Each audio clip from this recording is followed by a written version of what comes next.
I think that the media has, at the beginning of the drug war, did a great job in documenting what was going on one hand. And then on the other hand, we have some journalists that were very prone to feed off the scandal and to violate the human rights of the victims systematically, which is really wrong. And it's not only the media's fault, it's also the fault of the government, because the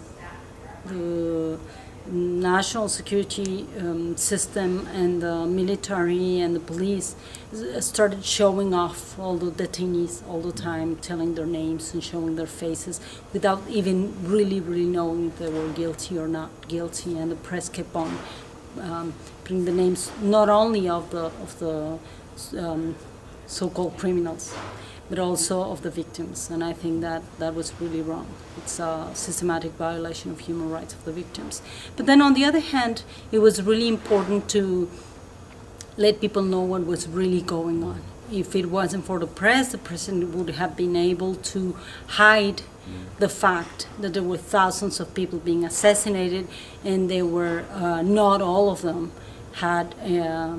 were related to organized crime, but it was like the military or the police or the organized crime killing and assassinating teenage kids or children or women or men in the streets because they just wanted to, they just felt like it.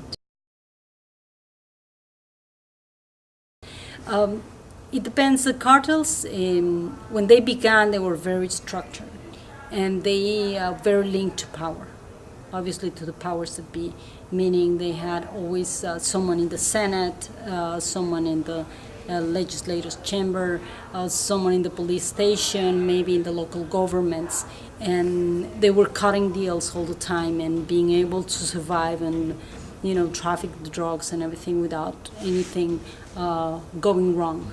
And this war has separated, divided, pulverized some of these cartels. And what has happened is that many of the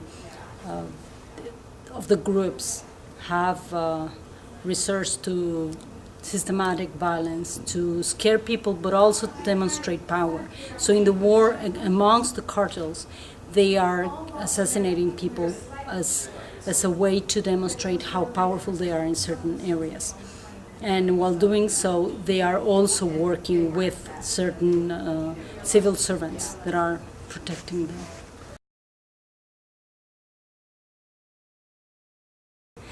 I mean, the U.S. is directly involved in the war against drugs in Mexico. It was implemented by the U.S. The UN, as usual, came in to help cut the deal with the Merida Plan, supposedly to help Mexico to go through the reconstruction of the criminal justice system and to the elimination of corruption within the political system.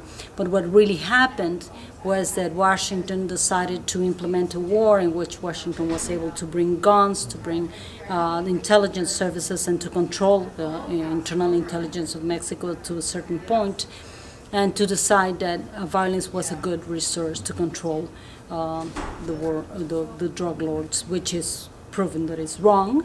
And I think that the United States government is co-responsible for this massacre that is taking place in Mexico. I'm not saying that they shouldn't do something about the criminal networks. They are really powerful, they're really violent, and they shouldn't be doing what they're doing, absolutely.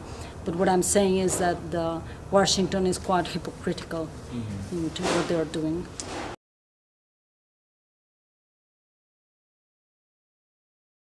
Well, I don't think that the war against drugs is a conflict so much as a policy, an international policy of Washington and a national policy of Presidente Calderón.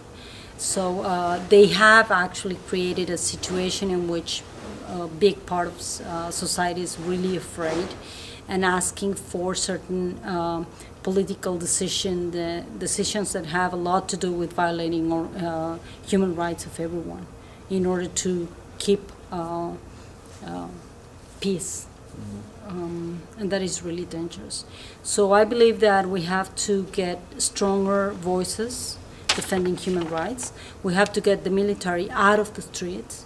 It's anti-constitutional the military controlling the local police, because they have no right, they have no training, they are trained for war, and they are trained for arresting without going through the criminal justice system.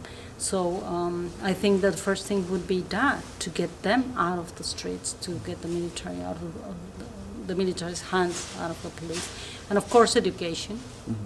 And I think that building peace in Mexico has a lot to do with the fact that young people need something and someone to believe in.